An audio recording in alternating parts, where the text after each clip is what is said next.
Indian institute of information technology IIIT చాలా చీప్గా చూస్తున్నారు IIITని. ఎందుకు అంటే మీకు ఐఐటీస్ పైన ఎన్ఐటీస్ పైన చాలా క్రేజ్ ఎక్కువ. ఓకే, బట్ IIIT ఏమైనా చిన్నదా? మీరు IIIT వస్తే జోసా కౌన్సిలింగ్లో తీసుకోవాలా వద్దా అని అంత ఆలోచించాల్సిన అవసరం ఉందా? మీకు IIITస్లో కూడా బెస్ట్ వన్స్ ఉంటాయండి, వాటిని మీరు సెలెక్ట్ చేసుకోవచ్చు. ఎందుకు అంటే ఎన్ఐటీస్కి ఐఐటీస్కి ధీటుగానే IIITస్ని కూడా ఇంట్రడ్యూస్ చేయడం జరిగింది. ఇంకొకటి ఏంటంటే ఈసారి జోసా కౌన్సిలింగ్లో చాలా సీట్స్ కూడా పెరిగాయి, ఇంచుమించుగా 4,000కు పైనే సీట్స్ కూడా పెరిగాయి. సో వాటిని కూడా యూటిలైజ్ చేసుకోండి. IIIT వచ్చినంత మాత్రాన తీసి పాడేసేటట్టు చూడకండి, ఓకేనా?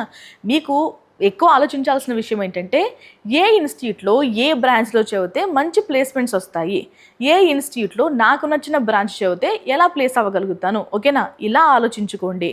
జోసా కౌన్సిలింగ్లో మీకు గనక IIIT వచ్చినా వదిలేస్తాను అని మాత్రం అనుకోకండి. ఇంజనీరింగ్ ప్రైవేట్ కాలేజెస్తో పోలిస్తే IIIT చాలా బెస్ట్, ఓకేనా?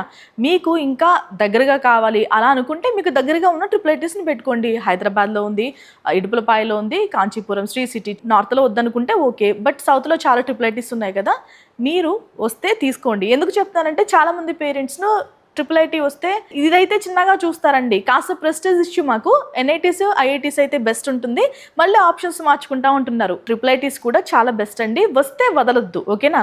సో దానికి సంబంధించి బ్రీఫ్గా ఒకసారి మాట్లాడుకుందాం. IIITలు నిజంగా మంచివేనా? మనం జాయిన్ అవ్వచ్చా? అబ్సల్యూట్లీ మంచివే, జాయిన్ కూడా అవ్వచ్చు, ఓకేనా? మీరు ఎలాంటి హెసిటేషన్ అవసరం లేదు దీని గురించి. మనకి కోచింగ్ ఇన్స్టిట్యూట్స్ ఇవన్నీ కూడా ఐఐటి కోచింగ్ అని 10th క్లాస్ నుంచి కాదు, ఈవెన్ స్కూల్స్ టైం నుంచి కూడా స్టార్ట్ చేయడం వల్ల ఆ బజ్ ఎక్కువ క్రియేట్ అవ్వడం వల్ల ఇవన్నీ తక్కువ అనిపిస్తుంది. అలా ఏం కాదు, ఐఐటీస్ ఎన్ఐటీస్తో సరి సమానంగానే ప్లేస్మెంట్స్ని క్రియేట్ చేస్తున్న IIITస్ కూడా ఉన్నాయి, ఓకేనా?